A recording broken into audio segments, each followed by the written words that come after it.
پھر خود اپنے ہاتھ سے اس کے زخم پر نئی پٹی باندھی۔ بڑے لاما نے میری اور رضوان کی جان بچانے پر چینی لڑکی کا شکریہ ادا کیا اور لڑکی کو دعا دی کہ وہ اپنے مقصد میں کامیاب رہے۔ عمارت کا مالک وہاں بڑے لاما کی آمد ہی سے سمجھ گیا تھا کہ اس کی عمارت میں قیام کرنے والے افراد کس حیثیت کے ہیں۔ وہ اب ہماری خاطر مدارت میں لگا ہوا تھا۔ وہ خشک میوہ اور مسالے دار چائے لے آیا اور ہمارے سامنے رکھ کر ادب سے بولا، یہ میرے لیے بڑی عزت کی بات ہے کہ آپ لوگ میرے مہمان ہیں۔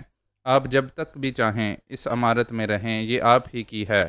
بڑا لاما اس کی طرف دیکھ کر شفقت آمیز انداز میں مسکرایا اور نرم لہجے میں بولا، میں تمہارے خلوص کی قدر کرتا ہوں، مگر یہ تمہارے نہیں میرے مہمان ہیں اور میں انہیں اپنے ساتھ چکپوری لے جاؤں گا۔ میں نے اس موقع پر چینی لڑکی کی طرف دیکھا اور ذہین چینی لڑکی میری سوالیہ نگاہ کا مفہوم سمجھ گئی۔ میرا خیال ہے کہ میں صحت یاب ہونے تک یہیں رہوں تو بہتر ہے۔ یوں بھی ابھی میں زخمی ہونے کے سبب اس قابل نہیں کہ گھوڑے پر سواری کر سکوں، چینی لڑکی نے کہا۔ درسگاہ کے خادم کا مقامی واقف کار بھی وہیں موجود تھا۔ وہ بولا، اس صورت میں ان کی اور ان کے بچے کی دیکھ بھال میں کروں گا اور میں بھی ان کی حفاظت کا ذمہ لیتا ہوں۔ عمارت کے مالک نے بھی کہا، تو پھر ٹھیک ہے۔ بڑے لاما نے فیصلہ سنا دیا، پھر میری طرف دیکھ کر بولا، کیا تم اور تمہارا ساتھی چکپوری چلیں گے؟ چینزی وہاں سے فرار ہو چکا تھا اور اب میرا وہاں رہنا فضول ہی تھا، اس لیے میں نے بڑے لاما کی بات مان لی۔ روانگی سے قبل بڑے لاما نے اپنے اس خادم کو بھی وہیں چھوڑ دیا جو اس کے ہمراہ چکپوری سے آیا تھا۔ رضوان کو اس نے اپنے گھوڑے پر سوار کر لیا اور خادم کا گھوڑا میرے حوالے کیا۔ یوں ہم اس بستی سے رخصت ہوئے۔ ہم شام ہونے سے پہلے ہی بستی سے روانہ ہو گئے تھے۔ موسم خوشگوار تھا، اس لیے ہمیں چکپوری پہنچنے میں کسی دقت و دشواری کا سامنا نہیں ہوا۔ چکپوری پہنچتے پہنچتے رات ہو چکی تھی۔ ہمارے گھوڑے چکپوری کی درسگاہ سے قریب ہوتے جا رہے تھے۔ ہم درسگاہ کے بڑے دروازے پر پہنچ کر گھوڑوں سے اترے۔ میں نے رضوان کو دیکھ کر محسوس کیا کہ وہ سفر کے سبب نڈھال نڈھال سا دکھائی دے رہا ہے۔ زہر نے شاید اس پر کچھ زیادہ ہی اثر کیا تھا۔ وہ چند میل کے سفر میں تھک گیا تھا۔ درسگاہ کے دروازے پر ہی ایک خادم بڑے لاما کا منتظر تھا۔ وہ بڑے لاما کو دیکھ کر تیزی سے آگے بڑھا اور دھیمے لہجے میں اسے کچھ بتایا۔ بڑا لاما اس کی بات سن کر میری طرف مڑا تو اس کا چہرہ خوشی سے کھلا ہوا تھا۔ بانو بیٹی، سارا خیریت سے واپس آ گئی ہے، بڑے لاما نے کھنکتی ہوئی آواز میں کہا۔ میں چونک پڑی۔ کیا سارا ڈاکوؤں کے چنگل سے نکل کر درسگاہ پہنچ گئی؟ میری آواز میں حیرت تھی۔ ہاں بانو بیٹی، بڑے لاما نے پرسکون لہجے میں جواب دیا اور آگے بڑھتے ہوئے بولا، آؤ۔ میں اور رضوان اس کے پیچھے پیچھے چلنے لگے۔ رضوان کے چہرے سے بھی حیرت کا اظہار ہو رہا تھا، مگر وہ خاموش تھا اور میرا ذہن یہ سوچ رہا تھا کہ ایسا کیسے ممکن ہے۔ مجھے بستی کی عمارت کے مالک نے جو کچھ بتایا تھا یاد تھا۔ اس نے کہا تھا کہ سارا کو ہمارے وہاں پہنچنے سے چند گھنٹے قبل چنزی کے ساتھی کسی نامعلوم منزل کی طرف لے کر روانہ ہو گئے تھے۔ تو کیا وہ منزل چکپوری کی درسگاہ تھی؟ مگر یہ کیسے ممکن تھا؟ چنزی نے بغیر کسی مقصد کے تو سارا کو اغوا نہیں کیا ہوگا، پھر وہ اپنا مقصد حاصل کیے بغیر سارا کو کس طرح چکپوری کی درسگاہ پہنچوا سکتا تھا؟ چنزی نے سارا کو کس لیے اغوا کیا تھا، اس سے میں ناواقف تھی۔ پہلی بار اس نے مجھے پھانسنے کے لیے سارا کو استعمال کیا تھا۔ اسے بتایا گیا ہوگا یا اس نے خود میرے بارے میں یہ معلومات حاصل کی ہوں گی کہ خوبصورت لڑکیاں میری کمزوری ہیں۔ میں اس لیے چنزی کے حملے سے بچ گئی تھی کہ سارا نے مجھے سب کچھ بتا دیا تھا۔ اس نے ان لاماؤں کے ذہن پڑھ لیے تھے جو مجھے زہر دینا چاہتے تھے اور جو چنزی کے آدمی تھے۔ اگر اس وقت سارا مجھے چوکنا نہ کر دیتی تو شاید چنزی مجھے اپنی پہلی ہی چال میں شکست دے چکا ہوتا۔ اگر سارا غیر معمولی صلاحیتوں کی مالک نہ ہوتی تو بھی میرا بچنا محال ہی تھا۔ چنزی کا سارا کو اغوا کرنا یہ ظاہر کر رہا تھا کہ وہ سارا سے کوئی اور مقصد حاصل کرنا چاہتا تھا۔ تو کیا وہ مقصد سارا کو چند دن قید میں رکھ کر حاصل ہو گیا؟ میں نے سوچا، آخر وہ مقصد کیا تھا؟ اور یہیں آ کر میرا ذہن جواب دے گیا۔ میرے پاس اس سوال کا کوئی جواب نہیں تھا۔ مجھے سارا کے بخیریت واپس آ جانے پر بہرحال خوشی ہوئی اور میں اس سے فوری ملاقات کے لیے بے چین ہو گئی۔ بڑے لاما کے نائب نے درسگاہ کے مہمانوں کو مہمان خانے میں ٹھہرا دیا۔ مجھے معلوم ہوا تھا کہ سارا مہمان خانے میں تنہا نہیں ہے۔ میرے دل میں یہ جاننے کا بھی اشتیاق تھا کہ آخر اس کے ساتھ اور کون آیا ہے۔ رضوان کے چہرے سے انتہائی تھکن کا اظہار ہو رہا تھا، اس لیے میں نے پہلے اسے مہمان خانے کے ایک کمرے میں چھوڑا، پھر ایک خادم کی رہنمائی میں اس کمرے کی جانب چل دی جہاں سارہ ٹھہری ہوئی تھی۔ رضوان نے سارہ سے ملنے کے بجائے آرام کو ترجیح دی تھی۔ خادم مجھے اس کمرے تک پہنچا کر لوٹ گیا اور پھر جیسے ہی اس کمرے کا دروازہ کھول کر اندر داخل ہوئی، ٹھٹک کر رک گئی۔ میں مہنتی کو اچانک اپنے سامنے پا کر بھونچکا رہ گئی تھی۔ ایک لمحے کو میرے ذہن میں یہ خیال آیا کہ چنجی کو گھوڑے پر بٹھا کر لے جانے والا مہنتی نہیں، کوئی اور تھا، مگر جیسے ہی میری نظر اس کے بازو پر بندھی ہوئی پٹی پر پڑی، میں نے اس خیال کو ذہن سے جھٹک دیا۔ وہ گولی جو میں نے اس پر چلائی تھی خالی نہیں گئی تھی۔ آئیے آئیے بانو، آپ رک کیوں گئیں؟ سارہ کی آواز سن کر میں چونکی اور آگے بڑھی۔ سارہ میری طرف دیکھتے ہوئے پھر بولی، میرے کزن کے بازو پر یہ زخم اس وقت لگا تھا جب یہ مجھے بچانے کے لیے ڈاکوؤں سے بھیڑ گئے تھے۔ سارہ کی معنی خیز آواز سے میں نے سمجھ لیا کہ وہ میرے ذہن میں پیدا ہونے والے خیالات کو پڑھ رہی ہے اور سمجھ چکی ہے کہ میں مہنتی پر شک کر رہی ہوں۔ اس نے یقیناً اسی شک کو دور کرنے کے لیے یہ وضاحت کی تھی۔ چند لمحے توقف کے بعد وہ پھر بولی، انہوں نے مجھے ڈاکوؤں کے چنگل سے نکالنے کے لیے گولیوں کی بھی پرواہ نہیں کی۔ اگر یہ اتنی ہمت نہ کرتے تو شاید میں اب بھی انہی ڈاکوؤں کے درمیان ہوتی۔ سارہ نے مہنتی کی جانب دیکھتے ہوئے بات ختم کی۔ میں ان دونوں کے سامنے پڑے ہوئے صوفے پر بیٹھ گئی۔ سامنے والے صوفے پر وہ دونوں بیٹھے تھے۔ مہنتی اب تک خاموش رہا تھا۔ تم تو خیریت سے ہو؟ میں نے مسکرا کر سارہ سے پوچھا۔ ہاں، اس نے جواب دیا، پھر بولی، مومو کیسی ہے؟ سارہ کے اس سوال پر میری آنکھوں میں مومو کا خون آلود چہرہ گھوم گیا اور چنجی کے خلاف میرا غصہ تازہ ہو گیا۔ مجھے افسوس ہے کہ مومو کو میری وجہ سے تکلیف پہنچی۔ سارہ جلدی سے بولی، میں سوچ بھی نہیں سکتی تھی کہ مومو جیسی بہادر لڑکی کو کوئی اس طرح زخمی کر سکتا ہے۔ مومو پر جو کچھ گزری، اسے جو زخم لگے، ان کا حساب لیا جائے گا، اور یقین کرو سارہ کہ میں یہ قرض ضرور وصول کروں گی۔ میں نے اپنے غصے کو دباتے ہوئے کہا۔ سارہ نے میری طرف غور سے دیکھا اور میں نے اسے۔ وہ مجھے پہلے سے کمزور نظر آ رہی تھی اور کچھ بدلی بدلی بھی، مگر میں اس تبدیلی کو واضح طور پر نہ سمجھ سکی۔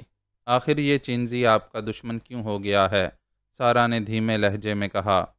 اس سے پہلے کہ میں سارہ کے سوال کا کوئی جواب دیتی، مہنتی بول اٹھا، سارہ میں ذرا بڑے لاما سے ملا ہوں، پھر میں اپنے کمرے میں چلا جاؤں گا، صبح ملاقات ہوگی۔ یہ کہہ کر وہ اٹھ کھڑا ہوا، پھر میری طرف دیکھ کر اخلاقاً مسکرایا اور بولا، آپ تو اچھی طرح ہیں نا بانو، ہم سے تو آپ نے بات ہی نہیں کی۔ اس کے لہجے میں شائستگی تھی۔ میں بھی اخلاقاً مسکرائی اور کہا، تو اس کا مطلب یہ ہے کہ آپ بور ہو کر جا رہے ہیں؟ نہیں نہیں، ایسی کوئی بات نہیں۔ وہ ہنس کر بولا، پھر گفتگو رہے گی۔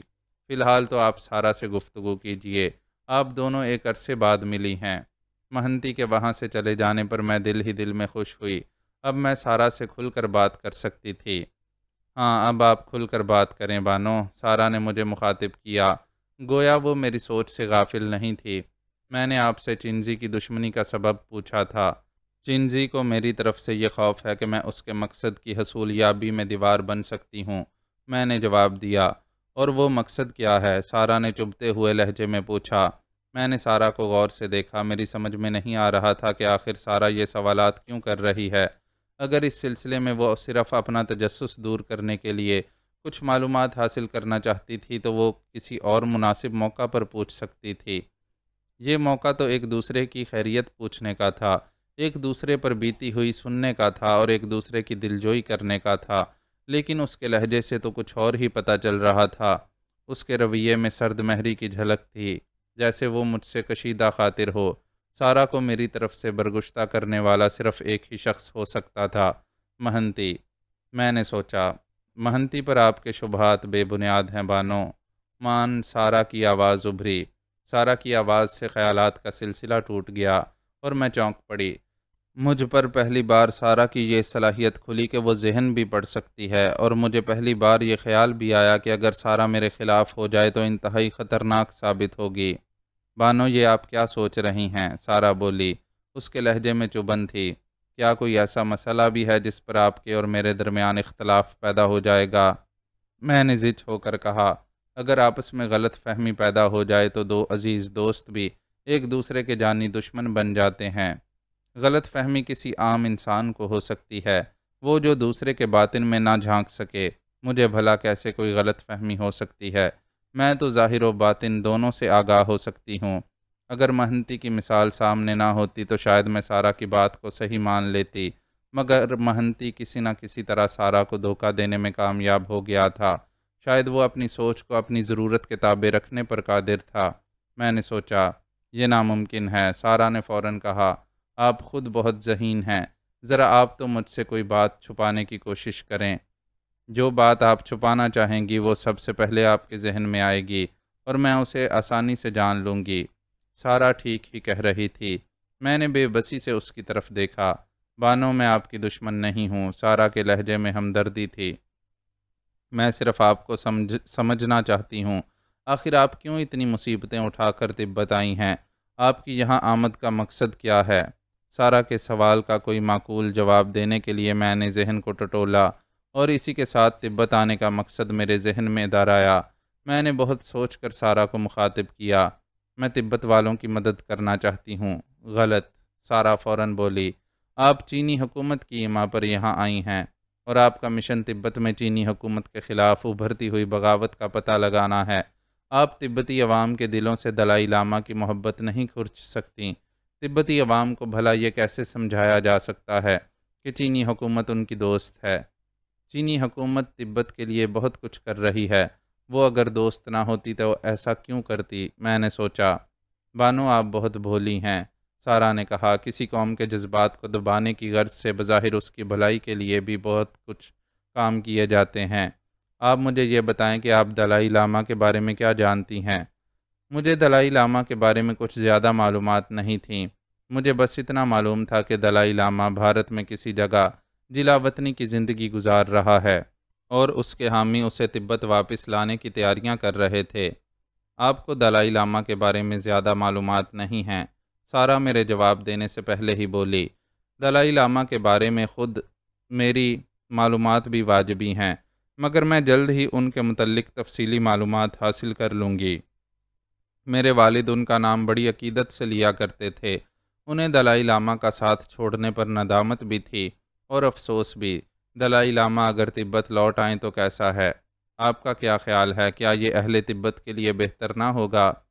دلائی لاما کا تبت لوٹ آنا اس صورت میں تو بہتر تھا جب چینی حکومت سے گفت و شنید اور مذاکرات کے بعد یہ طے ہو جاتا کہ وہ چینی حکومت سے دوستانہ تعلقات رکھے گا، لیکن دوسری صورت میں خود دلائی لاما کے لیے بھی اس کی تبت واپسی نقصان کا باعث تھی۔ میں نے کچھ دیر غور کرنے کے بعد سارا کی بات کا جواب دیا۔ میرے خیال میں دلائی لاما کا تبت آنا مناسب نہیں ہے۔ میرا جواب سن کر سارا نے معنی خیز انداز میں سر ہلایا، مگر زبان سے کچھ نہیں کہا۔ اسی وقت مہنتی کمرے کا دروازہ کھول کر اندر داخل ہوا اور آتے ہی بولا، بڑا لاما تم سے بھی ملنے کا خواہش مند ہے سارا، اگر تم بھی اس سے مل آؤ تو بہتر ہے، وہ اپنے کمرے میں تمہارا منتظر ہے۔ اچھا، تم بڑے لاما سے ملو سارا، میں چلتی ہوں۔ میں اٹھ کھڑی ہوئی۔ مجھے اس وقت مہنتی کی آمد گراں گزری تھی۔ میں سارا سے مل کر مہمان خانے کے اس کمرے میں پہنچ گئی جو میرے لیے مخصوص کیا گیا تھا۔ بستر پر دراز ہونے کے بعد مجھے سونے میں زیادہ دیر نہ لگی۔ دوسرے دن سارا اور مہنتی سے پھر ملاقات ہوئی۔ میں نے سارا کی سرد مہری بطور خاص محسوس کی۔ میں اب پنچن لاما سے ملنا چاہتی تھی اور اس کے لیے پوتالا مٹھ جانا ضروری تھا۔ میں اس سے مل کر چامڈیو جانے کے لیے تیاریاں کرنا چاہتی تھی، کیونکہ اب چامڈیو جائے بغیر بات آگے بڑھنا ممکن نہیں تھی۔ میں نے لہٰذا روانگی سے قبل سارا سے بھی ساتھ چلنے کے لیے کہا، مگر اب وہ آمادہ نہ ہوئی، کیونکہ اسے مہنتی کے ہمراہ چکپوری میں موجود اپنے کچھ عزیزوں سے ملنا تھا۔ رضوان اب بالکل چاقو چوبند ہو چکا تھا اور حسب معمول چہکنے لگا تھا۔ چکپوری سے لہٰذا تک کا سفر خوشگوار گزرا۔ پوتالا مٹھ پہنچ کر میں پنچن لاما سے ملی۔ پہلی ملاقات سرسری ہی رہی۔ وہ میری خیریت پوچھتا رہا اور اس دوران میں مجھ پر جو گزری تھی سنتا رہا۔ میں چامڈیو روانہ ہونے سے قبل تر و تازہ ہونا چاہتی تھی، اس لیے پورے 2 دن میں نے اور رضوان نے آرام کیا۔ میں اس دوران میں دو بار پنچن لاما سے ملی۔ چامڈیو کا سفر واقعی ناگزیر تھا۔ پنچن لاما نے بھی خیال ظاہر کیا کہ اب مجھے دیر نہیں کرنی چاہیے، اسی 2 دن کے دوران میں مجھے چینی حکومت کی طرف سے بھی ایک پیغام ملا۔ اس پیغام میں مجھے آگاہ کیا گیا تھا کہ اس بات کی تصدیق ہو چکی ہے کہ دلائی لامہ ابھی تک بھارت ہی میں ہے۔ یہ اطلاع چینی جاسوسوں نے بھارت سے فراہم کی تھی۔ اسی پیغام میں چینی حکومت نے مجھے باخبر کیا تھا کہ دلائی لامہ کو تبت واپس لانے کی کوششیں تیز کر دی گئی ہیں۔ اس پیغام سے کم از کم ایک بات تو واضح ہو چکی تھی کہ دلائی لامہ ابھی تبت نہیں پہنچا اور بھارت ہی میں ہے۔ یہ مسئلہ اپنی جگہ تھا، مگر اسی سے متعلق ایک اور مسئلہ میرے ذہن الجھائے ہوئے تھا، اور وہ مسئلہ سارا تھی۔ مہنتی کا باغی کھمبا قبیلے سے متعلق ہونا، پھر سارا کا اس کی طرف جھکنا، ان دونوں باتوں میں کیا رشتہ تھا؟ کیا سارا کو میری طرف سے ورگلایا گیا ہے؟ لیکن کس طرح؟ میں مہنتی پر شک کر رہی تھی اور سارا اسے معصوم ثابت کرنے پر تلی ہوئی تھی۔ یہ ممکن تھا کہ واقعی سارا کا بیان درست ہو اور مہنتی ہی نے اسے ڈاکوؤں سے بچا لیا ہو، لیکن میں اس طرح کے اتفاقات کو شک و شبے کی نظر سے دیکھنے کی عادی تھی۔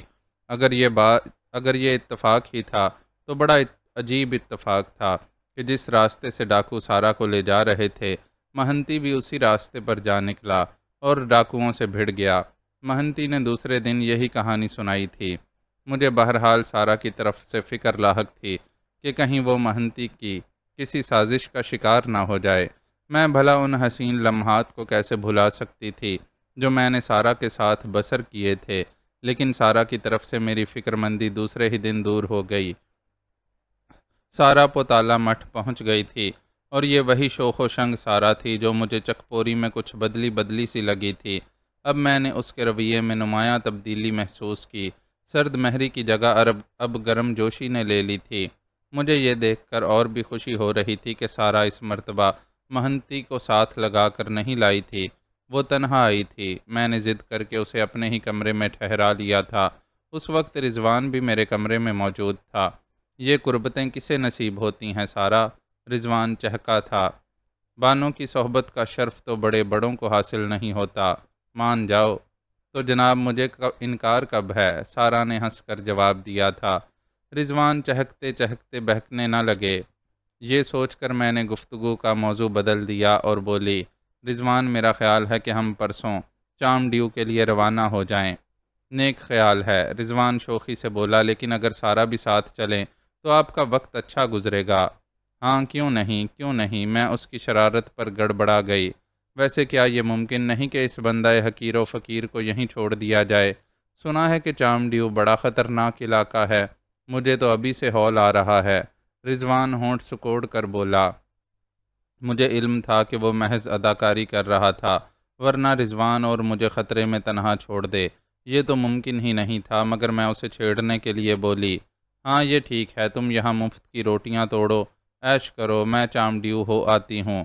کچھ وقت ایسی ہی خوش گپیوں میں گزرا اور پھر رات ہو گئی۔ ہم نے کھانا کھایا، باتیں کی، اور رضوان کچھ دیر بعد اپنے کمرے میں سونے کے لیے چلا گیا۔ میں اور سارا کمرے میں تنہا رہ گئے۔ سارا بہت دن بعد تنہا ملی تھی۔ حسن رات اور تنہائی، میرے دل میں ہزاروں آرزوئیں کروٹیں لینے لگیں۔ مجھے خواہشوں نے گھیر لیا، خواہشوں اور ایسی خواہشیں کہ ہر خواہش پہ دم نکلے۔ میں نے سارا کی طرف معنی خیز نگاہ سے دیکھا اور وہ میری نگاہ کا مفہوم سمجھ گئی۔ اس نے شرما کے گردن جھکا لی اور میں اس کی ادا پہ قربان ہو گئی۔ وہ میرے قریب ہی صوفے پر بیٹھی تھی۔ میں نے اس کی طرف مڑ کر اس کا چہرہ اپنے دونوں ہاتھوں میں لے لیا۔ سارا، میں جیسے خواب کے سے عالم میں بولی۔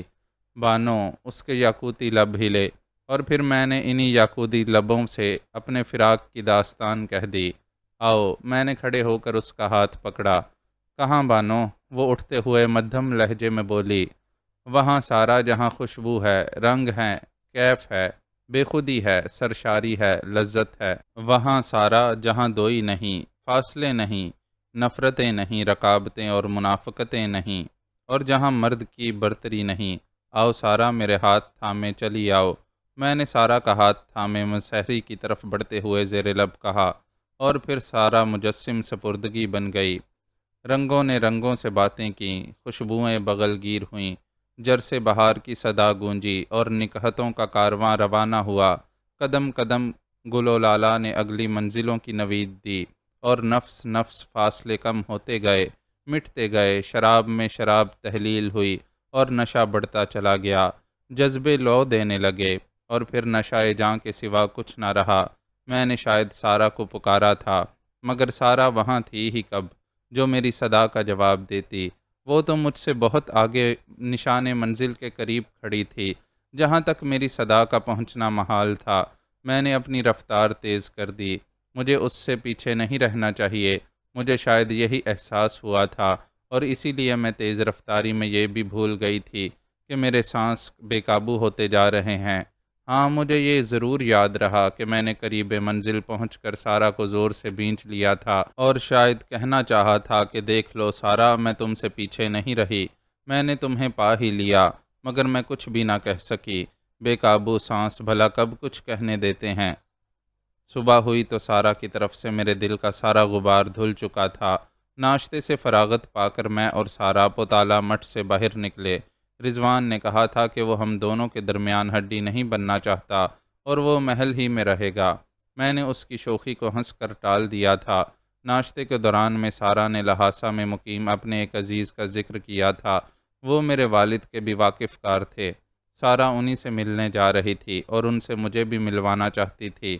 پنچن لاما نے ہمارے ساتھ 2 تربیت یافتہ فوجی گارڈ کے طور پر ساتھ کر دیے تھے۔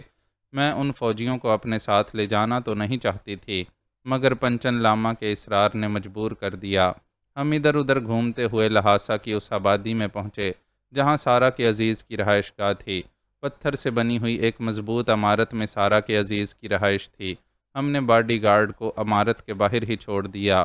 وہ باہر رکنے پر آمادہ نہیں تھے، مگر پھر یہ اطمینان کر کے کہ عمارت میں داخل ہونے کا ایک ہی راستہ ہے، وہ دروازے پر جم گئے۔ وہ عمارت کئی کمروں پر مشتمل تھی اور اس کا کچھ حصہ کسی چٹان کو کاٹ کر بنایا گیا تھا۔ کھڑکیاں روشن دانوں کی طرح تنگ تھیں۔ سارا شاید پہلے بھی وہاں آ چکی تھی، کیونکہ وہ سیدھی ایک کمرے سے دوسرے کمرے میں ہوتی ہوئی عمارت کے اندرونی حصے کی طرف بڑھی جا رہی تھی۔ سارا نے مجھے بتایا تھا کہ اس عمارت میں اس کا عزیز صرف ایک ملازم کے ساتھ تنہا رہتا ہے، اس لیے عمارت میں کسی کو نہ پا کر مجھے کوئی حیرت نہ ہوئی۔ میں نے اس بات کا بھی کوئی خیال نہیں کیا کہ ہمیں عمارت کا دروازہ کھلا ملا تھا، کیونکہ تبت میں یہ کوئی عجیب بات نہیں۔ آخری دروازہ ہمیں بند ملا، لیکن وہ بھی صرف بھیڑا ہوا تھا۔ سارا نے دروازہ کھول کر مجھے آنے کا اشارہ کیا۔ میں کمرے میں داخل ہوئی۔ میرے ساتھ ہی ساتھ سارا نے بھی کمرے میں قدم رکھا۔ عمارت کے دوسرے حصوں کی نسبت وہ کمرہ کافی روشن تھا۔ سامنے ہی ایک مسحری کے گدے پر ایک بوڑھا آدمی تکیے کے سہارے نیم دراز تھا اور دروازے ہی کی جانب دیکھ رہا تھا۔ ہمیں دیکھ کر اس کے جسم میں ذرا بھی جنبش نہ ہوئی۔ یہ بات مجھے کچھ غیر فطری سی لگی۔ اسی لمحے مجھے اپنے پیچھے کی کچھ آہٹ سی محسوس ہوئی۔ میں چونک کر مڑی اور جھجک کر اپنی جگہ ساکت ہو گئی۔ دروازے کی دونوں جانب 2 آدمی رائفلیں تانے کھڑے تھے اور ان رائفلوں کا رخ میرے سینے کی طرف تھا۔ مان ان میں سے ایک آگے بڑھا اور وہ مہنتی تھا۔ اس کی آنکھیں چمک رہی تھیں اور ہونٹوں پر مسکراہٹ تھی۔ بانو، ہاتھ اوپر اٹھا لیں، اس نے بڑے ادب سے کہا۔ میں یہاں تنہا نہیں آئی ہوں، میں نے ہاتھ اٹھاتے ہوئے سخت لہجے میں کہا۔ ہمارے ساتھ 2 رنگروٹ بھی ہیں، سارا نے مہنتی کو مخاطب کیا۔ ابھی ان کا انتظام بھی ہوا جاتا ہے، مہنتی پرسکون آواز میں بولا۔ پھر اس نے رائفل بغل میں دبا کر تالی بجائی۔ دوسرے کمرے میں آہٹ سنائی دی۔ چند لمحے بعد اس کمرے میں 4-5 آدمی گھس آئے۔ وہ بھی رائفلوں سے مسلح تھے۔ باہر ان کے 2 ساتھی موجود ہیں، ذرا ان کی خیریت دریافت کرو۔ مہنتی نے تمسخرانہ لہجے میں اپنے آدمیوں کو حکم دیا۔ آنے والے خاموشی کے ساتھ کمرے سے نکل گئے۔ کچھ دیر بعد ہی ان میں سے ایک نے آ کر اطلاع دی کہ ہمارے باڈی گارڈ بھی مفلوج ہو چکے ہیں۔ اب آپ پوری طرح ہمارے قبضے میں ہیں بانو، مہنتی نے مسکرا کر کہا۔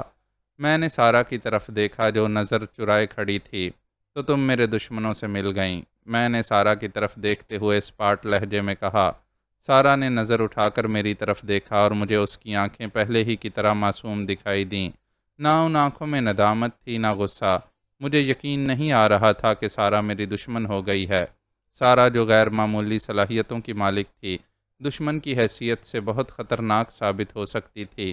آخر اس پر کیا جادو کیا گیا تھا کہ وہ مجھے چھوڑ کر میرے دشمنوں سے مل گئی تھی؟ آپ غلط سوچ رہی ہیں بانو، میری سماعت سے سارا کی آواز ٹکرائی۔ مجھ پر کوئی جادو نہیں کیا گیا، اس نے یہ کہتے ہوئے میری آنکھوں میں آنکھیں ڈال دیں پھر قدرے توقف کے بعد بولی، بانو آپ یہ خیال اپنے ذہن سے نکال دیں کہ میں آپ کی دشمن ہو گئی ہوں۔ دشمنی میری سرشت میں داخل نہیں۔ ہاں یہ ضرور ہے کہ مجھے اپنے آبائی وطن کے باشندوں سے ہمدردی ہے، میں ان کے دکھ میں برابر کی شریک ہوں۔ تبتی باشندے میرے خیال میں مظلوم ہیں، اور مظلوموں کی حمایت انسانیت ہے۔ اس دوران میں مجھے بہت کچھ معلوم ہوا ہے، اور میں اس نتیجے پر پہنچی ہوں کہ محترم دلائی لامہ کی تبت واپسی ضروری ہے۔ اسی میں تبت اور اہل تبت کی بھلائی ہے۔ محترم دلائی لامہ کی شخصیت نے مجھے اتنا متاثر کیا ہے کہ اب تبت کے باشندوں کی طرح میری بھی یہی دلی آرزو ہے۔ محترم دلائی لامہ تبت واپس آ کر اپنے چاہنے والوں کے دلوں پر حکومت کریں، اسی طرح جس طرح وہ پہلے لوگوں کے دلوں پر حکومت کرتے تھے، امن و سکون کے ساتھ، محبت و خلوص کی فضا میں، اور بیرونی مداخلت سے آزاد رہتے ہوئے۔ مگر سارا چند دن پہلے تو تمہارے یہ خیالات نہیں تھے۔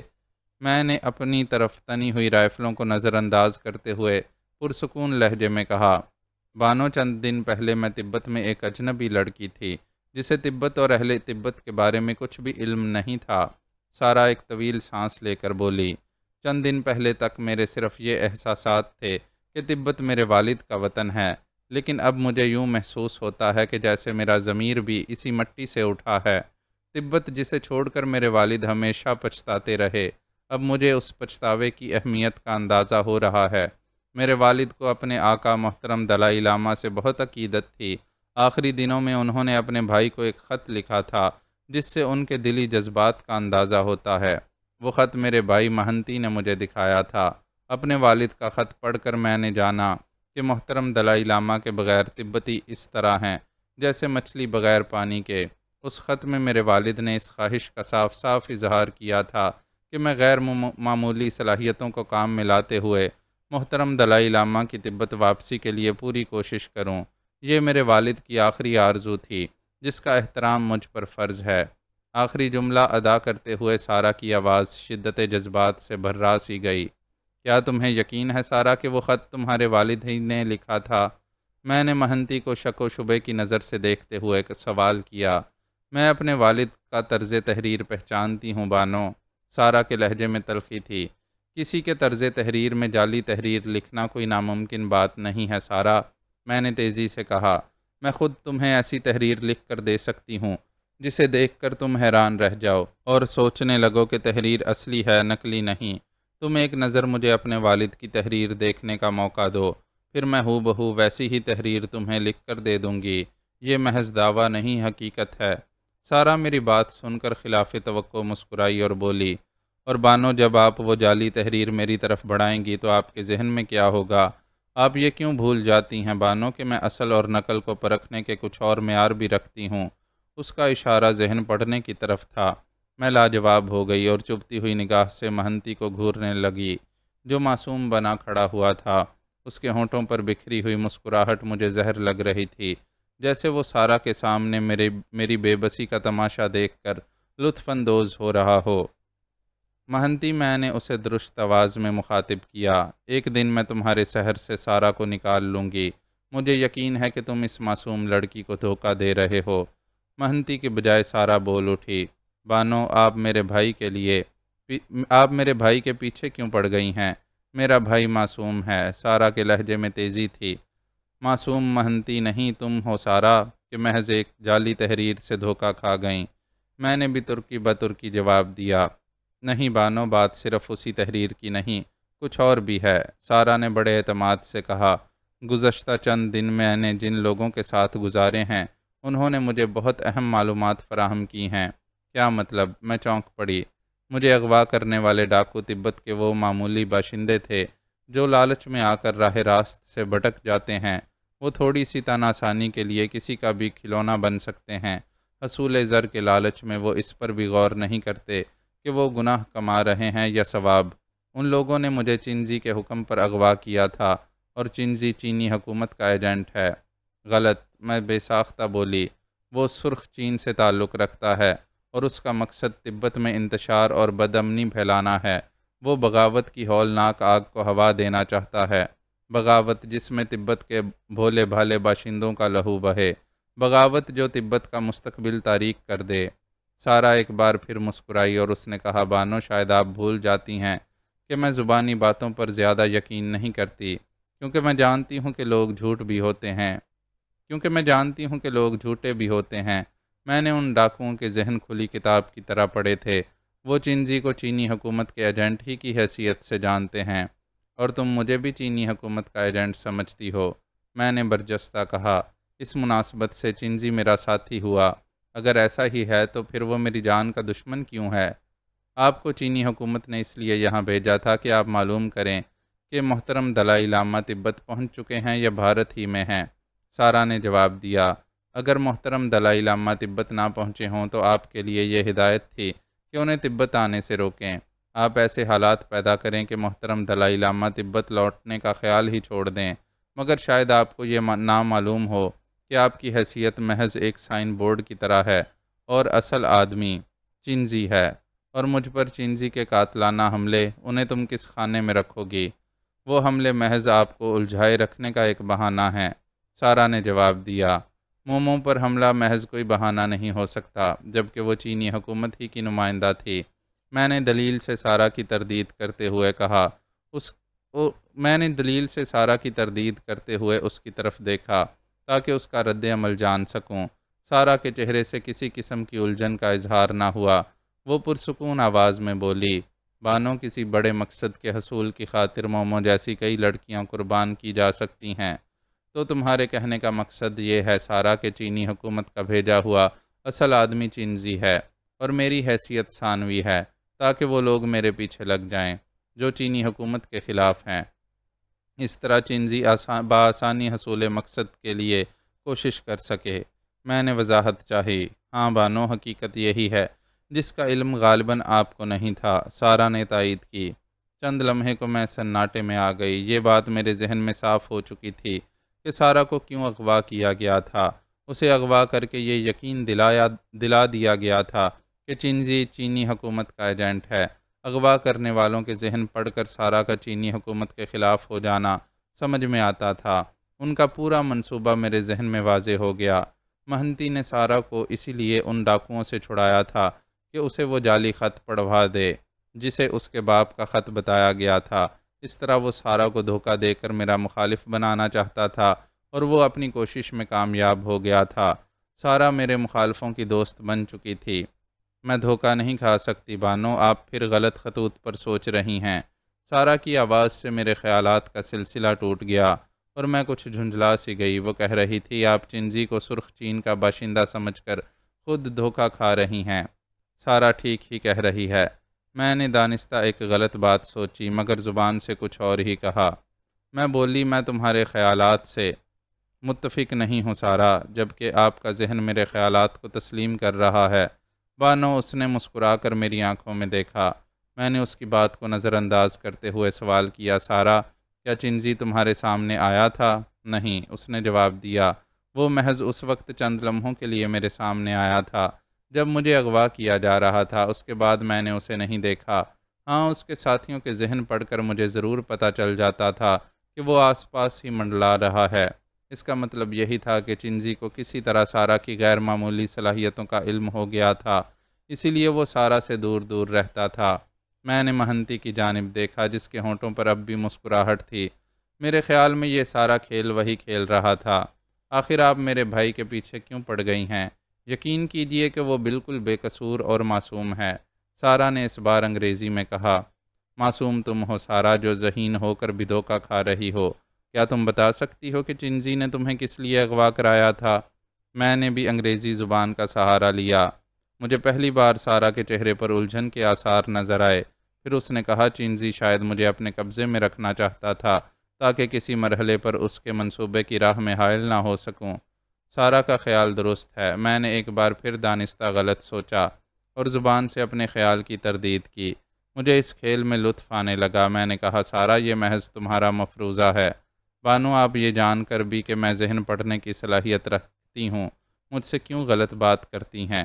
آپ کا ذہن میری بات کی تائید کرتا ہے، مگر زبان سے آپ اختلاف کرتی ہیں۔ خیر، اس ذکر کو چھوڑو اور یہ بتاؤ کہ تم نے مجھے یہاں لا کر کیوں پھنسایا ہے؟ میں نے اس کی بات کو اہمیت نہ دیتے ہوئے دوسری بات چھیڑ دی، اور اپنے ذہن کو دوسرے مسئلے میں الجھا لیا تاکہ سارا اس کھیل کو نہ سمجھ سکے جو میں اس سے کھیل رہی تھی، وہ کھیل جو ذہانت اور قوت ارادی کا کھیل تھا۔ آپ کا خیال غلط ہے بانو، میں اس کی آواز سن کر چونک پڑی۔ کہیں وہ یہ حقیقت تو نہیں جان گئی کہ میں دانستہ غلط سوچ رہی ہوں؟ مگر ایسا نہیں تھا، اس کا مقصد کچھ اور ہی تھا، جس کی وضاحت اس کے اگلے جملوں سے ہو گئی۔ وہ کہہ رہی تھی، میں نے آپ کو یہاں لا کر پھنسایا نہیں بانو، بلکہ میں آپ کو اس جال سے نکالنا چاہتی ہوں۔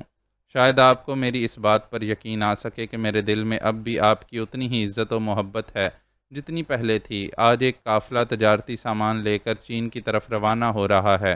آپ مہنتی کے ساتھ چند ساتھیوں کی رہنمائی میں اس قافلے کے ساتھ یہاں سے چین روانہ ہو جائیں۔ اور رضوان، میرے منہ سے بے ساختہ نکلا، وہ آپ کی طرف سے مایوس ہو کر پاکستان لوٹ جائے گا، یا اگر آپ چاہیں تو اسے کسی طرح آپ کے بارے میں مطلع کر دیا جائے کہ آپ بخیریت چین پہنچ چکی ہیں۔ سارا نے جواب دیا، اگر بقول تمہارے تم میری ہمدرد ہو تو پھر میری طرف یہ رائفلیں کیوں اٹھی ہوئی ہیں؟ میں نے چبھتے ہوئے لہجے میں سوال کیا۔ اس لیے بانو کہ میں بھی آپ کو اچھی طرح جانتی ہوں، اور میرا بھائی مہنتی بھی جان چکا ہے کہ آپ کو راضی برضا تبت چھوڑنے پر آمادہ نہیں کیا جا سکتا۔ اس نے مسکرا کر جواب دیا، لیکن یہ نہ بھولو سارا کہ مجھے دوبارہ تبت آنے میں زیادہ دیر نہیں لگے گی۔ میں نے مضبوط اور پراعتماد لہجے میں کہا، مجھے معلوم ہے بانو، مگر میں یہ بھی جانتی ہوں آپ کو اتنی دیر ضرور لگ جائے گی کہ تبت پر سے چینی اقتدار ختم ہو جائے اور محترم دلائی لاما کو ان کا جائز مقام مل جائے۔ سارا نے کہا۔ ممکن تھا کہ میں سارا سے کچھ اور پوچھتی، مگر اسی لمحے باہر سے گولی چلنے کی آواز سنائی دی۔ میں چونک اٹھی۔ چند لمحے بعد ہی دوڑتے ہوئے قدموں کی قریب ہوتی ہوئی آواز گونجی۔ پھر مہنتی کا ایک آدمی کمرے میں داخل ہوا۔ کیا بات ہے؟ مہنتی نے اس شخص سے سوال کیا۔ پنچن لاما کے آدمیوں نے ہمیں گھیر لیا ہے، اس شخص نے پھولے ہوئے سانسوں کے درمیان بتایا۔ ہمارا جو آدمی باہر نگرانی پر مامور تھا، انہوں نے اسے بھی ختم کر دیا ہے۔ مہنتی کے چہرے سے بدحواسی کا اظہار ہونے لگا اور میں ہنس پڑی۔ میری سمجھ میں نہیں آیا کہ ایسا ہوا کس طرح۔ یہ ممکن کیسے ہے کہ پنچن لاما کے آدمی اتنی جلدی یہاں پہنچ جائیں؟ سارا مہنتی سے مخاطب ہوئی۔ تم شاید رضوان کو بھول گئیں۔ میں نے سارا کی طرف دیکھتے ہوئے ہنس کر کہا، وہ جس کا نام رضوان ہے اسے تم نہیں سمجھ سکتی سارا، تمہاری اداکاری سے میں دھوکہ کھا گئی۔ مگر رضوان مطمئن نہیں ہوا ہوگا، اس نے یقیناً میرا تعاقب کیا ہوگا، اور دیکھ لو کہ وہ بروقت مدد لے کر پہنچ گیا۔ اس وقت کمرے کے باہر رضوان کی آواز گونجی، سارا اپنے ساتھیوں سے کہو کہ ہتھیار پھینک دیں، ان کے فرار ہونے کا صرف ایک ہی راستہ تھا جو اب ہمارے قبضے میں ہے۔ رضوان نے انگریزی میں بات کی تھی تاکہ سارا اس کی بات سمجھ سکے، مگر سارا اس کی بات کا کوئی جواب دینے کی بجائے مہنتی سے بولی، کیا خیال ہے اب کیا کیا جائے؟ مہنتی نے تشویش آمیز نگاہ سے مجھے دیکھا اور بولا، ہم بری طرح گر گئے ہیں۔ اگر تمہاری اور بانو کی سلامتی کا خیال نہ ہوتا تو لڑ بھڑ کر باہر نکلنے کے بارے میں سوچا جا سکتا تھا، اس کوشش میں کامیاب رہتے یا جان دے دیتے، مگر ہتھیار ہرگز نہ پھینکتے۔ بانو کی فکر تو باہر والوں کو بھی ہوگی، سارا نے کہا۔ پھر اچانک اس کا چہرہ کھل اٹھا، وہ پرجوش لہجے میں بولی، کیوں نہ ہم بانو کو یرغمال بنا لیں؟ ایسی صورت میں کوئی ہم پر حملہ نہ کر سکے گا۔ تمہارا خیال قطعی درست ہے سارا۔ یہ کہتے ہی مہنتی نے اپنی جگہ سے تیزی سے حرکت کی۔ پھر اس سے پہلے کہ میں کچھ سمجھ پاتی، اس نے اپنی رائفل کی نال میری پشت سے لگا دی۔ ہم باہر آ رہے ہیں، سارا نے چیخ کر کہا۔ سنو رضوان، کوئی غلط حرکت نہ کرنا ورنہ بانو کو گولی مار دی جائے گی۔ سارا نے اپنا جملہ انگریزی میں ادا کیا تھا، پھر اس نے تقریباً یہی الفاظ تبتی زبان میں دہرائے۔ اس بار سارا کے مخاطب پنچن لاما کے آدمی تھے، تاکہ وہ بھی صورتحال کی نزاکت سے آگاہ ہو جائیں۔ سارا نے مجھے دروازے کی طرف بڑھنے کا اشارہ کیا۔ مجھے مہنتی کے مسلح آدمیوں نے بھی چاروں طرف سے گھیرے میں لیا ہوا تھا، اور ان سب کی رائفلیں میری طرف اٹھی ہوئی تھیں۔ سارا بھی اسی حلقے میں تھی۔ عمارت سے باہر نکل جاؤ، سارا پھر چیخی، اور اس بار بھی اس نے اپنے الفاظ انگریزی اور تبتی زبانوں میں دہرائے۔ میں ان لوگوں کے گھیرے میں کمرے سے نکلی تو دوسرا کمرہ خالی ملا۔ رضوان یقیناً سارا کی ہدایات پر عمل کرتے ہوئے عمارت سے باہر نکل گیا تھا اور اپنے ہمراہ پنچن لاما کے آدمیوں کو بھی لے گیا تھا۔ وہ غالباً اچھی طرح جانتا تھا کہ ایسے خطرناک حالات میں دھمکیاں بے معنی نہیں ہوتیں۔ اس نے عمارت سے باہر نکل کر سمجھداری ہی کا ثبوت دیا تھا۔ میں آہستہ آہستہ رائفلوں کے گھیرے میں مختلف کمروں سے گزرتی ہوئی عمارت کے مضبوط دروازے تک پہنچ گئی۔ عمارت کے دروازے پر رضوان موجود تھا اور پنچن لامہ کے مسلح فوجیوں کا ایک دستہ جمع ہوا تھا۔ فوجیوں کی رائفلیں دروازے کی جانب اٹھی ہوئی تھیں اور قریب ہی ان کے گھوڑے کھڑے تھے۔ تم لوگ دروازے سے ایک طرف ہٹ جاؤ، سارا نے تبتی زبان میں فوجیوں کو مخاطب کیا، پھر انگریزی میں رضوان سے مخاطب ہوئی۔ رضوان، تم یقیناً یہ نہ چاہو گے کہ وطن سے سینکڑوں میل دور بانوں کا خون بہے، اس لیے پیچھے ہٹ جاؤ، تم دروازے سے الگ ایک طرف ہو جاؤ۔ مجھے رضوان کے چہرے پر الجھن اور بے بسی کے آثار نظر آئے، اور اسی وقت ان مسلح فوجیوں کے سالار نے رضوان سے کچھ کہا۔ وہ غالباً انگریزی بولنا اور سمجھنا جانتا تھا۔ رضوان نے اس بات میں سر ہلا دیا۔ فوجیوں کے افسر نے انہیں حکم دیا کہ وہ دروازے کی دائیں طرف ہو جائیں، پھر وہ خود بھی رضوان کو ساتھ لیے پیچھے ہٹ گیا۔ فوجیوں نے اپنے گھوڑوں کو بھی ایک طرف کر لیا۔ فوجیوں کے دروازے سے ہٹتے ہی مجھ سے آگے بڑھنے کے لیے کہا گیا۔ میں نے قدم اٹھایا۔ مہنتی اور سارا میرے پیچھے پیچھے تھے، اور اب حلقے نے نیم دائرے کی صورت اختیار کر لی تھی۔ اب میرے آگے مہنتی کا کوئی مسلح آدمی نہیں چل رہا تھا، بلکہ وہ میرے دائیں بائیں ہو گئے تھے۔ مہنتی اب بھی میری پشت پر رائفل کی نال رکھے ہوئے تھا، اور اس کے مسلح ساتھی بھی میری ہی جانب رائفلیں تانے ہوئے تھے۔ مجھے یقین تھا کہ ضرورت پڑنے پر مہنتی مجھے بے دریغ گولی مار سکتا تھا، اس لیے میں غیر ضروری بہادری سے اجتناب کر رہی تھی۔ مجھے کسی ایسے موقع کی تلاش تھی کہ رضوان اور پنچن لامہ کے ساتھیوں کو کچھ کرنے کا وقت مل جائے، مگر ابھی تک مجھے کوئی ایسا موقع نہیں ملا تھا۔ مہنتی اور سارا اپنے مسلح ساتھیوں کے ہمراہ مجھے لیے عمارت سے باہر نکل آئے اور ٹھہر گئے۔ سارا، ان کے پاس گھوڑے بھی ہیں اور وہ ہمارا تعاقب بھی کر سکتے ہیں۔ میں نے مہنتی کی آواز سنی۔ چند لمحے کی خاموشی کے بعد سارا کی آواز ابھری، اور ہمیں بھی یہاں سے فرار ہونے کے لیے گھوڑے چاہیے۔ میرے خیال میں ایک تیر سے 2 شکار کیے جا سکتے ہیں۔ میں تمہارا مطلب نہیں سمجھا۔ مہنتی کے لہجے میں حیرت شامل تھی۔ میں اسی لیے تو کہتی ہوں کہ تم بہت بھولے اور معصوم ہو، مگر بانو یقین ہی نہیں کرتی۔ سارا کی آواز میں شوخی تھی۔ تمہاری سمجھ میں اتنے سامنے کی بات نہیں آئی کہ ہم فوجیوں سے گھوڑوں کا مطالبہ بھی کر سکتے ہیں؟ اور پھر سارا نے وہی کیا جو کہا تھا۔ مجبوراً رضوان کو اس کا یہ مطالبہ بھی پورا کر دینا پڑا۔ مجھے یہ دیکھ کر خوشی ہوئی کہ مطالبہ پورا کرنے کے باوجود بھی فوجیوں کے پاس گھوڑے بچ رہے تھے، کیونکہ ان کی تعداد مہنتی اور اس کے ساتھیوں سے زیادہ تھی۔ رضوان نے بھی شاید یہی سوچ کر سارا کا مطالبہ مان لیا تھا۔ مہنتی اور اس کے ساتھیوں نے ہوشیاری کے ساتھ گھوڑوں کی لگامیں تھام لی تھیں، اور اس دوران میں بھی مجھے یاد رضوان کو کچھ کرنے کا موقع نہیں دیا تھا۔ سارا، آخر تم کیا چاہتی ہو؟ مان رضوان کی بلند آواز سنائی دی۔ وہ زیادہ فاصلے پر نہیں تھا۔ میں چاہتی ہوں کہ تم اور بانو تبت سے چلے جاؤ اور ہمیں اپنے جھگڑے خود نمٹنے دو۔ سارا نے بھی بلند آواز میں جواب دیا۔ تو پھر بانو کو چھوڑ دو، ہم واپس چلے جائیں گے۔ رضوان کی آواز پھر سنائی دی۔ سارا ایک قدم آگے بڑھ کر میری دائیں جانب آ گئی۔ اب میں اس کے چہرے پر ابھرنے والے تاثرات کا جائزہ لے سکتی تھی۔ اس کے ہونٹوں پر مسکراہٹ تھی اور وہ رضوان کی جانب دیکھ کر کہہ رہی تھی، رضوان، تم مجھے دھوکہ نہیں دے سکتے۔ میں تمہیں اور بانو کو اچھی طرح سمجھ چکی ہوں۔ تم سے بخوشی کوئی ایسی بات نہیں منوائی جا سکتی جو تم دونوں کی مرضی کے خلاف ہو۔ بانو کو یہاں سے رخصت کرنے کا انتظام خود ہم نے کیا ہے۔ بانو اسی طرح یہاں سے جائیں گی جس طرح ہم چاہیں گے۔ رضوان سارا کی جانب سے مایوس ہو کر مجھ سے مخاطب ہوا۔ بانو، آپ ٹھیک تو ہیں؟ ابھی تک تو ٹھیک ہی ہوں، میں نے پرسکون آواز میں جواب دیا، اور آئندہ بھی ٹھیک ہی رہیں گی۔ مان سارا بول اٹھی۔ رضوان، تم اپنے ذہن سے یہ خیال نکال دو کہ تمہیں ہم پر اچانک حملہ کرنے کا کوئی موقع مل سکے گا۔ اسی وقت مہنتی نے اپنے ساتھیوں کو کوئی مخصوص اشارہ کیا، اور میں نے دیکھا کہ وہ چشم زدن میں اپنے اپنے گھوڑوں کی پشت پر سوار ہو گئے۔ سارا، مہنتی اور میں ابھی تک زمین ہی پر کھڑے تھے۔ مہنتی کے گھڑ سواروں کی رائفلوں کا رخ اب بھی میری جانب تھا۔ بانو، اب آپ بھی گھوڑے پر بیٹھ جائیں۔ مہنتی نے ایک ہاتھ سے گھوڑے کی لگام آگے بڑھاتے ہوئے مجھ سے کہا۔ میں نے لگام تھام لی۔ مہنتی ایک دم پیچھے سے سامنے آ گیا، اور اس نے اپنی رائفل میرے سینے کی طرف تان لی۔ اس کے گھوڑے سوار ساتھیوں نے ایک بار پھر نیم دائرے کی شکل اختیار کر لی، اور وہ سب میری ہی جانب نگراں تھے۔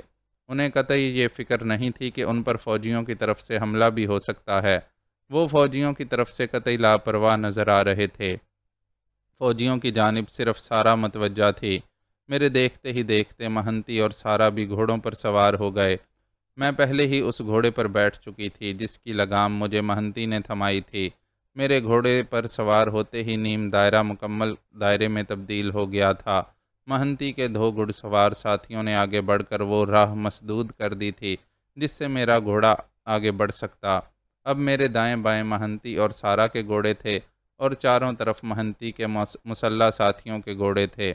مہنتی اور اس کے ساتھیوں کی تیزی دیکھ کر مجھے حیرت ہوئی۔ ایک لمحے کو بھی ان کی توجہ میری طرف سے نہیں ہٹی تھی۔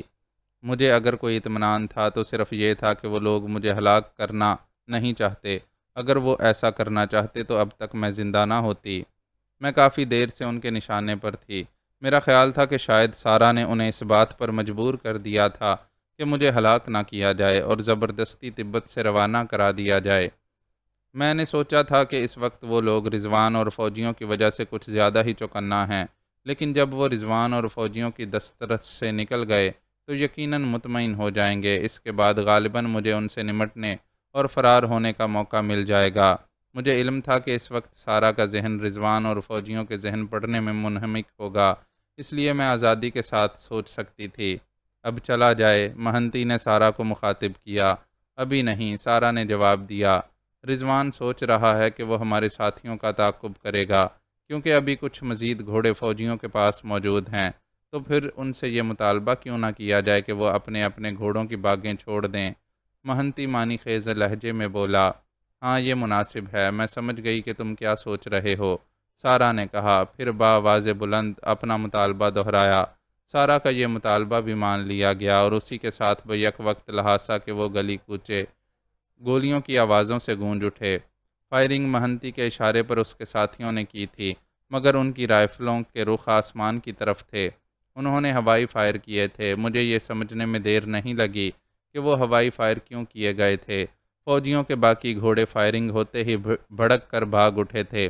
ہمارا تعاقب نہ کیا جائے۔ فائرنگ ختم ہوتے ہی مہنتی زور سے چیخا، اگر ایسا کیا گیا تو بانو کی زندگی خطرے میں پڑ جائے گی۔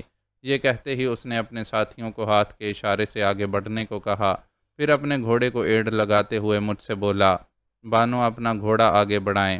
میں نے پلٹ کر ایک نظر رضوان اور مسلح فوجیوں کی جانب دیکھا جو کچھ فاصلے پر بے بس کھڑے ہوئے تھے، پھر گھوڑے کو آگے بڑھا دیا۔ رضوان اور مسلح فوجی شاید پیدل ہی تعاقب میں آ رہے تھے، مگر مہنتی کے ساتھیوں نے پھر ہوائی فائرنگ کر کے انہیں آگے بڑھنے سے روک دیا۔ وہ چوڑی گلی زیادہ لمبی نہیں تھی۔ بہت جلد اس گلی سے نکل کر گھوڑے ایک چھوٹی سی سڑک پر آ گئے۔ اب ان کی رفتار تیز ہو چکی تھی۔ ایک دوراہے پر پہنچ کر تمام گھوڑے رک گئے، پھر وہ 2 گروہوں میں بٹ گئے۔ مہنتی ایک گروہ کا سربراہ بن گیا اور سارا دوسرے گروہ کے ساتھ ہو گئی۔ تم لہٰذا میں رکے بغیر چامڈیو کی طرف روانہ ہو جاؤ، مہنتی نے سارا کو مخاطب کیا۔ میں بانو کو قافلے والوں کے حوالے کر کے تم سے آ ملوں گا۔ سارا نے اس بات میں سر ہلایا، پھر مجھ سے بولی، بانو آپ کے خلوص اور نیک نیتی نے مجھے بہت متاثر کیا ہے۔ آپ یقین کریں میں آپ کی دشمن نہیں۔ آپ اپنی دانست میں تبت کی بھلائی کے لیے جو کچھ کر رہی ہیں وہ تبت اور اہل تبت کے حق میں نہیں، مگر پھر بھی میں آپ کے خلوص پر شبہ نہیں کرتی۔ کاش آپ اہل تبت کے مسائل کو سمجھ سکتیں اور چینی حکومت کا ساتھ چھوڑ کر ہماری صفوں میں آ جاتیں۔ یہ کہہ کر وہ لمحے بھر کو رکی، پھر بولی، بانو کیا خبر، اب زندگی کے کسی موڑ پر آپ سے ملاقات ہو یا نہ ہو، اس لیے اگر میری طرف سے آپ کو کوئی تکلیف پہنچی ہو تو معاف کر دیجیے گا۔ سارا کے لہجے میں دوستی، خلوص اور چاہت کی مٹھاس تھی۔ میں خود بھی اس کے لیے کوئی برا جذبہ نہیں رکھتی تھی، اس لیے جواباً میں نے بھی رخصتی انداز میں ہاتھ ہلایا اور کہا، مجھے تم سے کوئی شکایت نہیں سارا کہ تم حالات کے جبر کا شکار ہو۔ تمہیں فریب دیا گیا ہے اور ایک دن میں یہ بات ثابت کر دوں گی۔ میری بات کے جواب میں اس نے کچھ نہیں کہا اور مسکرا کر ہاتھ ہلاتی ہوئی اپنا گھوڑا آگے بڑھا لے گئی۔ اس کے پیچھے مہنتی کے نصف ساتھی بھی چل دیے۔ وہ 2 دل جو کئی بار خلوتوں میں ایک ساتھ دھڑکتے تھے جدا ہو گئے۔ انہیں جدا ہونا ہی تھا کہ ان کی راہیں مختلف تھیں۔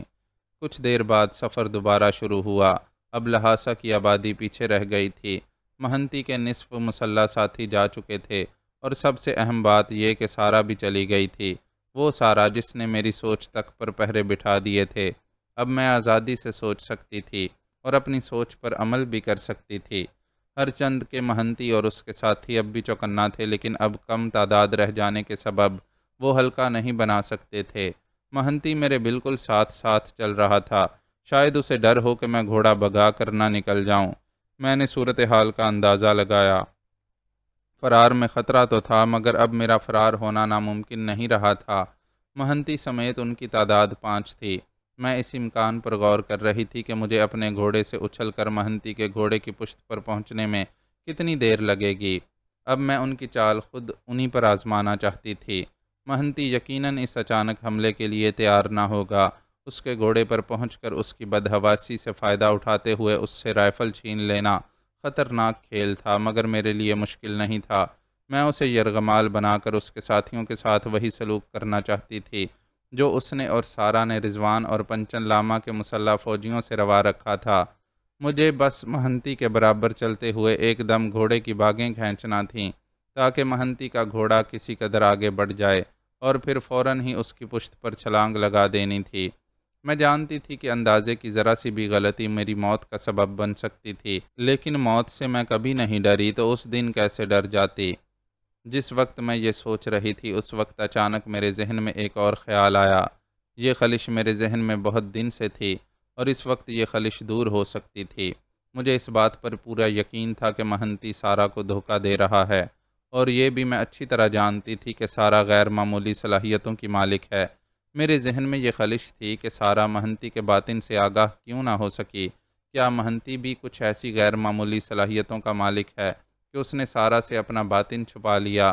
میں مہنتی پر حملہ آور ہونے سے پہلے اپنی یہ ذہنی خلش دور کر لینا چاہتی تھی، اور اس کا صرف ایک ہی راستہ تھا کہ میں مہنتی کی زبان کھلوا سکوں۔ کسی کی زبان کھلوانے کا صرف ایک یہی طریقہ نہیں کہ اس پر تشدد کیا جائے، اکثر یہ بھی ہوتا ہے کہ یہ طریقہ ناکام ہو جاتا ہے۔ زبان کھلوانے کے اور بھی بہت سے طریقے ہیں، اور میں وہ طریقے جانتی تھی۔ گھوڑوں کی رفتار اب زیادہ تیز نہیں تھی، اس لیے میرا مہنتی سے بات کرنا دشوار نہیں تھا۔ مہنتی، تم نے مجھے سارا سے بھی زیادہ متاثر کیا ہے، میں نے اس کی طرف پرستائش نگاہ سے دیکھتے ہوئے کہا۔ مہنتی کے چہرے پر حیرت کے آثار نظر آئے، پھر یوں محسوس ہوا جیسے وہ میری بات کا اصل مقصد سمجھنے کی کوشش کر رہا ہو۔ میں دوبارہ بولی، اس میں شک نہیں کہ سارا غیر معمولی صلاحیتوں کی مالک ہے، مگر تمہاری صلاحیتیں اس سے بھی بڑھ کر ہیں۔ میں آپ کا مطلب نہیں سمجھا بانو، مہنتی الجھے ہوئے سے لہجے میں بولا۔ میں نے جو کچھ کہا ہے مہنتی، اسے تم خوب اچھی طرح سمجھتے ہو۔ میں نے ایک ایک لفظ پر زور دیتے ہوئے مسکرا کر کہا، اب مجھے حقیقت بتانے میں کوئی حرج نہیں، کیونکہ تم مجھے تبت سے زبردستی نکالے دے رہے ہو۔ وہ میری بات سن کر ہنس پڑا، پھر بولا، آپ بھی خوب ہیں بانو، میں نے سارا جیسی لڑکی کو اپنی طرف سے مطمئن کر دیا، مگر آپ کو مطمئن نہ کر سکا۔ ہاں، اطمینان کا تعلق ذہن سے ہے، اور میرا ذہن کچھ ایسا ہے کہ خلوص اور دھوکے کو الگ الگ شناخت کر لیتا ہے۔ یہ میری ذہنی مجبوری ہے مہنتی۔ میں نے بھی اس کی ہنسی کا ساتھ دیا۔ آپ کا یہ خیال ٹھیک ہی ہے بانو کہ اب آپ کو کچھ بتانے میں کوئی حرج نہیں ہوگا۔ آپ بہرحال تبت سے جا رہی ہیں، اب آپ کی اور سارا کی ملاقات کا کوئی امکان نہیں، لیکن اگر ایسا ہو بھی جائے تو مجھے یقین ہے کہ آپ اسے حقیقت سے باخبر کرنے کے باوجود میری طرف سے برگشتہ نہ کر پائیں گی۔ وہ آپ کی باتوں پر یقین نہیں کرے گی، کیونکہ مہنتی کبھی کچی گولیاں نہیں کھیلا کرتا۔ آخرکار میں اس کی زبان کھلوانے میں کامیاب ہو ہی گئی۔ یہ سوچ کر مجھے خوشی ہوئی اور میں نے اسے مزید شہ دی، میں خود بھی تمہاری ذہانت کی معترف ہوں بانو۔ آپ جسے دھوکے کا نام دیتی ہیں، میں اسے دھوکہ نہیں سمجھتا۔ مہنتی نے بات شروع کی، یہ حصول مقصد کی جدوجہد ہے۔ میں سارا کی صلاحیتوں سے فائدہ اٹھانا چاہتا تھا، اور اس کے لیے میں نے کوشش کی۔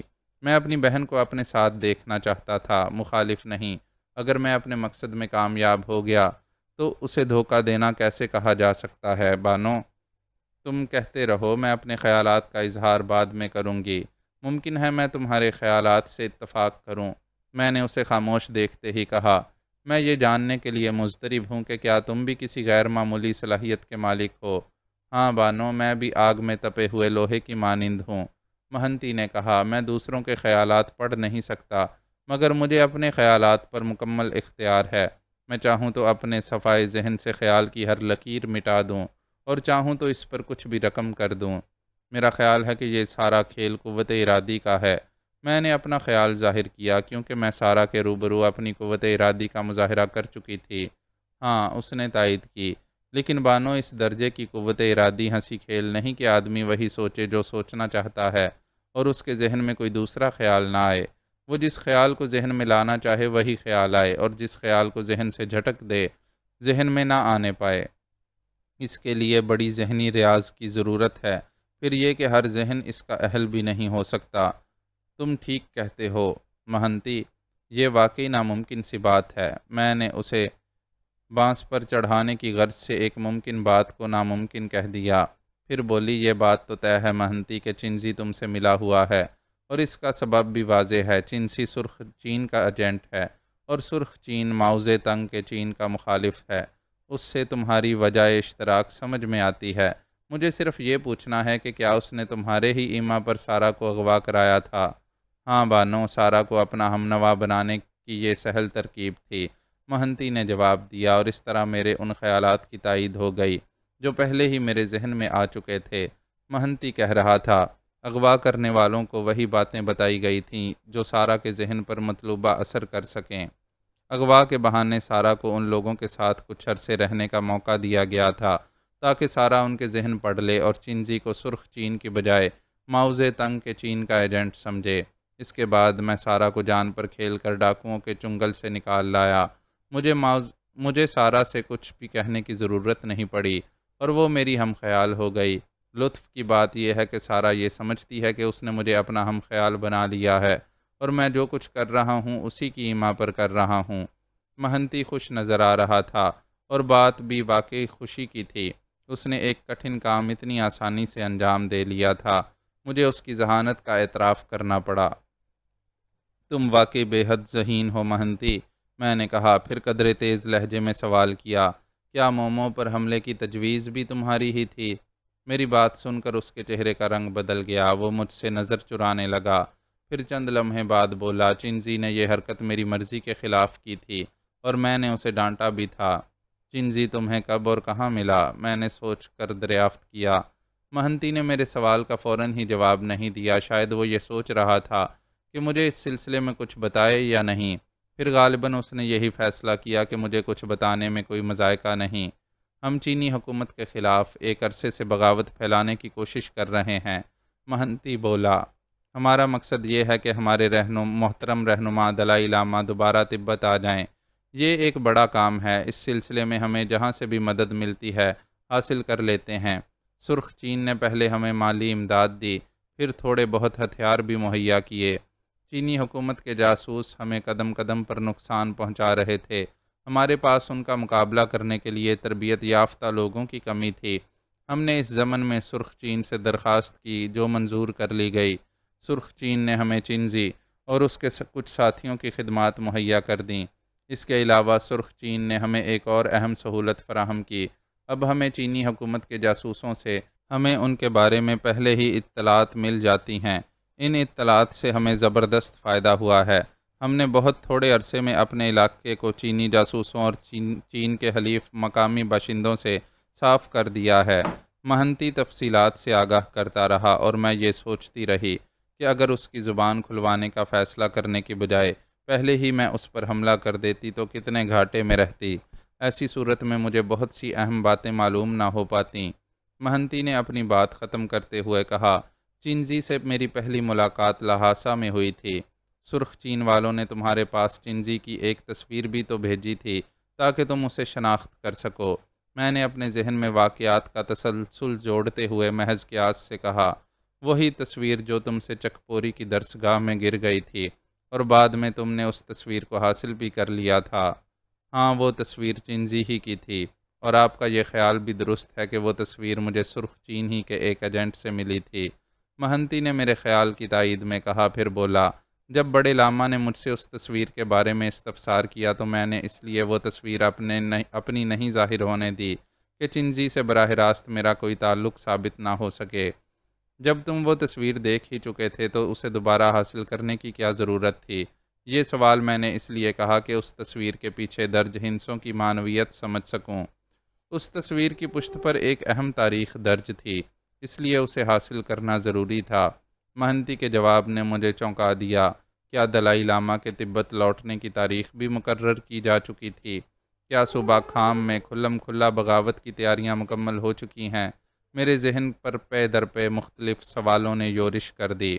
بڑے لاما نے وہ تصویر بھی دیکھی تھی اور اس کی پشت پر درج تحریر بھی، مگر وہ کوئی تاریخ نہیں پڑھ سکا تھا۔ میں نے مزید وضاحت چاہی۔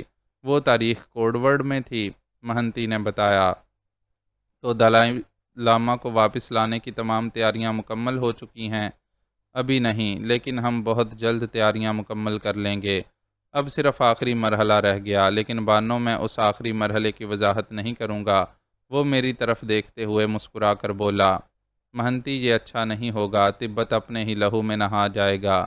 میں نے تشویش آمیز لہجے میں کہا، آزادی حاصل کرنے کے لیے قربانیاں دینی ہی پڑتی ہیں بانو۔ مہنتی کے لہجے میں عزم تھا۔ تبت اب بھی غلام نہیں ہے، یہ محض تمہارے مفروضات ہیں۔ میں نے پرجوش آواز میں کہا، تبت کا صرف اپنے پاؤں پر کھڑا رہنا مشکل امر ہے۔ کیا تمہیں یہ احساس نہیں کہ تبت ترقی کی دوڑ میں کتنا پیچھے رہ گیا ہے؟ تبت کی بہتری اسی میں ہے کہ وہ چین کے حلقۂ اثر میں رہے۔ اگر اس نے چین سے آنکھیں پھیر لیں تو اس کا نتیجہ یقیناً غلامی کی صورت میں نکلے گا، خواہ وہ غلامی سرخ چین کی ہو یا بھارت کی یا کسی اور پڑوسی ملک کی۔ تبت کے ساتھ چین کا رویہ ہمدردانہ، نرم اور سرپرستانہ ہے۔ ممکن ہے کہ کوئی دوسرا ملک اتنا شفیق اور مہربان ثابت نہ ہو۔ ہم اپنے دوست ملکوں کی مدد سے تبت کو ترقی کی راہ پر ڈال دیں گے۔ مہنتی نے اپنی دانست میں مسئلے کا حل بتایا۔ مہنتی، کوئی بھی ملک بغیر غرض کے مدد نہیں کرتا۔ تم لوگوں کے لیے بہتر یہی ہے کہ چین سے مخالفت مول لینے کی بجائے اس سے مل کر رہو۔ تبت چاہے تو چین سے بہت کچھ حاصل کر سکتا ہے۔ کچھ بھی ہو، تبت میں محترم دلائی لاما کی واپسی اشد ضروری ہے۔ ہم اپنے عظیم رہنما کو جلا وطنی کی تکلیف دہ زندگی نہیں گزارنے دیں گے۔ مہنتی جذباتی ہو گیا۔ جہاں معاملہ جذبات کا ہو وہاں عقلی دلائل ناکام ہو جاتے ہیں، اس لیے میں نے مزید کچھ کہنا مناسب خیال نہ کیا۔ اچھا، تو اب یہ بھی صاف صاف بتا دو کہ در حقیقت تم نے میرے بارے میں کیا فیصلہ کیا ہے؟ میں نے اس سے دریافت کیا، کیونکہ اب مجھے یقین نہیں آ رہا تھا کہ واقعی مجھے چین ہی بھیجا جا رہا ہے۔ میرے سوال پر مہنتی نے مجھے مسکرا کر دیکھا اور بولا، حقیقت اس کے سوا کچھ نہیں کہ واقعی آپ کو چین روانہ کیا جا رہا ہے۔ سارا آپ کو ہلاک کرنے کے حق میں نہیں، اور میں بھی ذاتی طور پر یہی سمجھتا ہوں۔ آپ کے لیے صرف اتنا کافی ہے کہ آپ کو یہاں سے نکال دیا جائے۔ چنزی نے کسی قافلے کے ساتھ آپ کو چین بھیجنے کا بندوبست کر دیا ہے۔ اس کے 2 ساتھی آپ کے ہمراہ جائیں گے تاکہ آپ راستے ہی سے لوٹ کر نہ آ جائیں۔ چین سے آپ اپنے وطن جا سکتی ہیں۔ آپ کا اب تبت واپس آنا بیکار ہوگا، کیونکہ اس وقت تک ہم جو چاہتے ہیں کر چکے ہوں گے۔ گویا مجھے چنزی کے حوالے کر دیا جائے گا۔ میں نے تصدیق چاہی۔ ہاں بانو، مہنتی نے جواب دیا، پھر بولا، چنزی نے مجھ سے وعدہ کیا ہے کہ وہ آپ سے کسی قسم کی چھیڑ چھاڑ نہیں کرے گا اور نہ بدلہ لینے کی کوشش کرے گا۔ چنزی کا وعدہ؟ میں نے ہنس کر طنزیہ لہجے میں کہا، وہ مجھے دھوکہ نہیں دے سکتا بانو۔ مہنتی بڑے اعتماد سے بولا، جہاں تک میں چنزی کو سمجھ پائی تھی وہ بہت عیار اور دھوکے باز تھا۔ میں یہ بات دعوے سے کہہ سکتی تھی، کیونکہ میں انسانوں کے چہرے پڑھنا جانتی ہوں، مگر اس سلسلے میں مہنتی سے کچھ کہنا بیکار ہی تھا، اور اس اعتماد کے شکست ہونے سے پہلے وہ چنزی کو نہیں سمجھ سکتا تھا۔ مجھے مہنتی سے جو معلومات حاصل کرنی تھی وہ حاصل کر چکی تھیں۔ اب وہ لمحہ آ گیا تھا جب مجھے اپنے طے شدہ منصوبے کے مطابق مہنتی پر حملہ کرنا تھا۔ یہ سوچ کر میں نے پہلے اطراف کا جائزہ لیا۔ جس سڑک پر گھوڑے دوڑ رہے تھے وہ سڑک کچھ فاصلے پر ایک بڑی سی چٹان کے ساتھ ساتھ دائیں جانب مڑ گئی تھی۔ میں نے فیصلہ کیا کہ دائیں جانب مڑتے ہی میں مہنتی پر حملہ کر دوں گی۔ موڑ جس قدر قریب آتا جا رہا تھا میرے اعصاب کشیدہ ہوتے جا رہے تھے۔ پھر موڑ کے قریب پہنچ کر میں نے جیسے ہی اپنے گھوڑے کی باگیں کھینچنا چاہیں، میرے ذہن کو ایک شدید جھٹکا لگا۔ موڑ ہی پر چٹان کی آڑ میں تقریباً 1 درجن مسلح گھڑ سوار موجود تھے، اور ان کی رائفلوں کے رخ میری ہی طرف اٹھے ہوئے تھے۔ ان میں سے ایک گھڑ سوار سب سے آگے تھا، جسے میں نے فوراً پہچان لیا۔ اس کے چہرے پر نظر پڑتے ہی میرا خون کھول اٹھا۔ معزز ناظرین و سامعین، لائک، کمنٹس اور شیئر ضرور کریں۔ شکریہ۔